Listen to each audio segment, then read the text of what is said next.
Are you keeping up to date? You must be with everything that's going on in the league right now. What's it like from your standpoint? Head coach of the Leafs, one of 32 teams, but it seems like every team in the league is trying to make moves right now. There is action out there. This is great for you guys. I know we talk about this every year, and there's going to be moves leading up to the draft, and oftentimes it never happens. And now we have a year like this. It's pretty incredible. Yep. But I have been a little slow on the draw. I'll be honest, because I'm wrapped up in my own thing here. So usually I'm a little more dialed into that. But it's been exciting. It sure has been, and like you said, you got your own thing going here. You're back where you're very familiar. You obviously were a part of the staff for a number of years, and you're back in Toronto. And I heard you last week. I heard you again today, speaking on the spirit of the team and the importance of that. And I'm curious if you can elaborate on that for us, Jim. Like, how does the head coach establish the spirit of the team? Well, I don't know that you can establish it on your own. I think you just understand it and try to help it along. Try to do things in certain ways with the team or individuals, or celebrate different moments or emphasize different moments. I mean, it really is. It's kind of a nebulous thing, but anybody who's played sports and a team level sports, has had the realization at some point that, how did we get here? Like, we were a good team, but I didn't realize we were this good. And there's something that takes over during those years that you get on those types of runs, and I would call it the spirit. You become bigger than the sum of your parts, and there's a special thing that kind of carries you through. And so that's really, what I want to try to emphasize and try to work towards building with this team out of the gate. Jim, as far as what the team needs moving forward for next season, as far as personnel, what's the most important feedback for you? Is it tape of last year, or was it people in hockey, what they say about the team, or feedback from players as far as what needs to be happen? Like, what's the most important factor for you, and I guess the general manager, on what needs to happen moving forward? Well, I would say all of the above. Like, first of all, professional athletes get a lot of pride, and this team has done, very well over the last 7 years since I left. I mean, 3 years in the playoffs, and 2 years to Game 7, didn't get the result. So there's been a long string of, I guess, at least regular season success. And what happened last year, I think, nobody feels good about. And so there's a starting point for sure. There's a lot of players in the room who are well-established, NHL players, very elite in some of their positions, and you can spread that through the lineup. You can talk about a Chris Tanev, who would be classified as one of those elite shutdown defensemen. So it's not just the players you think about who score all the goals. There's a lot of players in there with a lot of pride. So I think that's a starting point for them without me at all. But I watched the league. I've been gone for a long time. I've seen the ups and downs of the team, and so I just think that's something that we have to start. We got to start from scratch with the spirit and just build it back up. And I think that's what's so exciting, to be able to try and do that in this market. Jim, you're familiar with some of the star players you mentioned, but you had them when they were 20 and 21, and now you've got Austin and Willie and John is 35 years old. Is it a different approach? Certainly the relationship is there, but is it a different approach now? They're kind of, we'll call them grizzled vets. Yeah, I think it will be, but I think I go back to the relationship and that being critical, even though the approach will be different. And I've watched them from afar. I've stayed in touch with those guys. I've seen some of their great moments. I've shot them text screenshots of some of the plays they've made where I've been impressed. So I think they just know who I am personally. So that gives us a running start. But there's no question their games have evolved and gotten to where they are now, and they have to continue. But I think knowing that we're starting from a place of trust, I think that gives me an advantage in helping them to push and try to achieve something even more. We're chatting with Jim Hiller, the new head coach of the Maple Leafs, and when you were here a number of years ago, Austin Matthews was not the captain of the team. He is now the captain of the team, and I'm curious, what you need from him in particular to get your message across and to establish, the spirit that we continue to talk about here? How much of the onus, begins with Austin and his approach? Well, I mean, I mentioned this before, first of all, everybody has to, in the NHL today, if you want to have success as a team, everybody has to check and work without the puck. It's just a prerequisite. It's too competitive otherwise. So if you don't do that, you don't have a chance. So that doesn't get a lot of people excited, but it is the baseline of any good team. Now, what I would say to Austin and the other players on the team is when we do have the puck, we have to get really excited and embrace and celebrate playing offense. We gotta let the skill and these amazing players, the talent that they've shown us, creating some a lot of goals, not just highlight reel goals. We got to really embrace and celebrate that again. So we'll demand the part one, the baseline, but I think we really will try to emphasize and work on.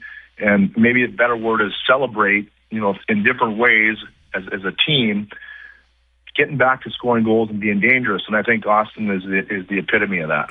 So in terms of celebrating that offense, what do you mean by that? The way you utilize them, the way you emphasize the power play, who they play with, what can you expand on that? Celebrating the offense. Well, it's all those things. It's all those things, but it's also in practice. It's also through our video sessions.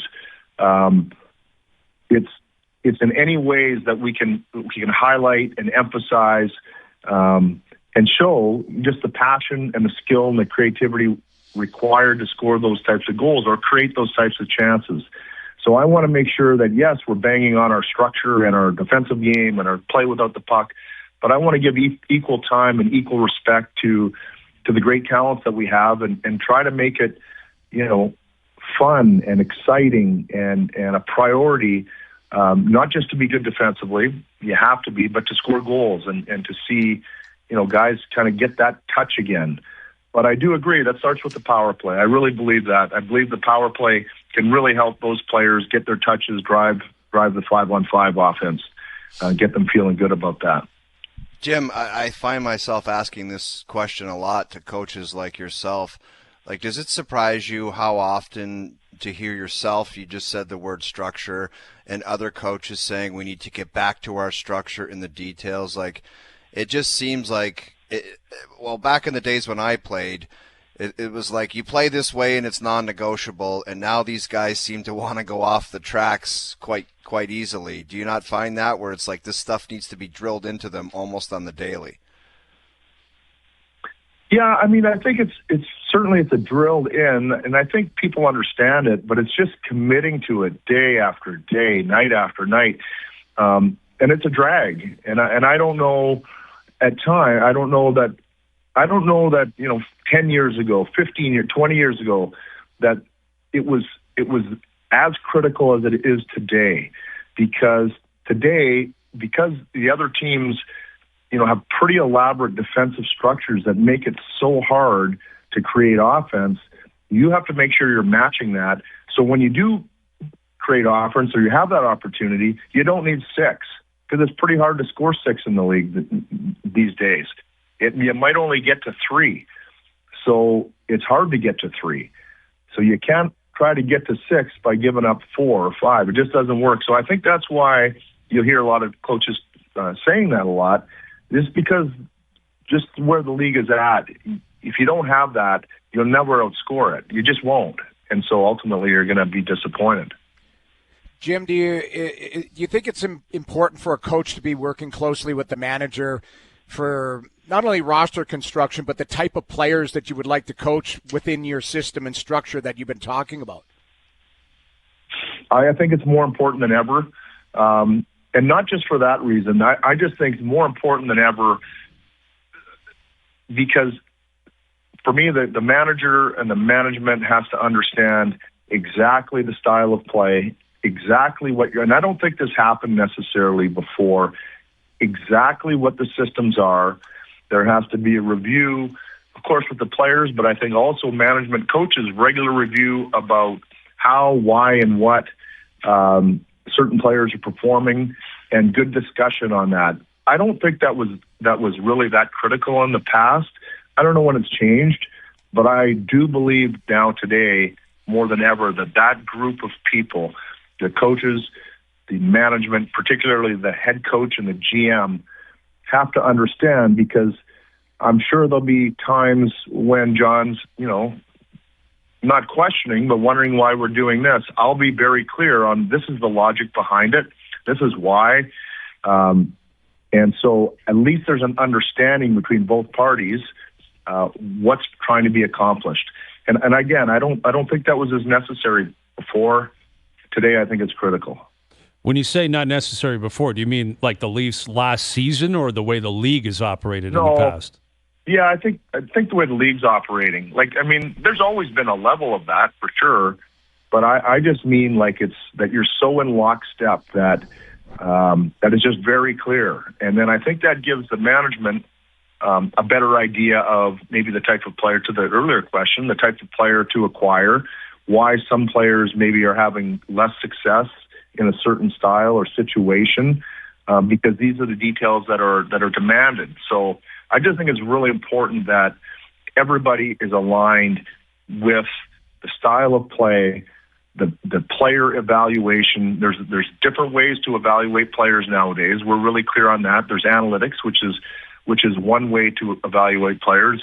There's maybe coaches use a different, and I won't say that they don't use analytics, but maybe it's done in a different way, or the emphasis is on different types of numbers.